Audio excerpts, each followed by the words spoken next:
Namaste and welcome to Reset Your Shakti. We are going to practice Malasana. Every detail is given about this asana in your practice guide.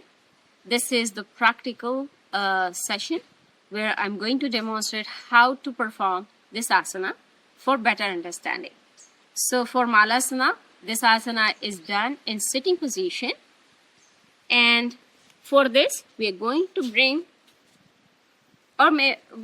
sit on our feet.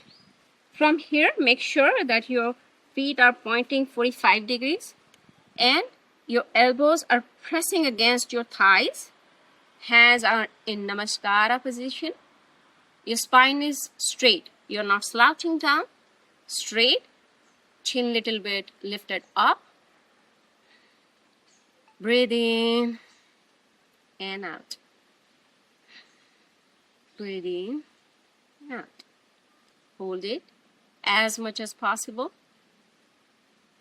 And when you are ready to release, slowly arm down.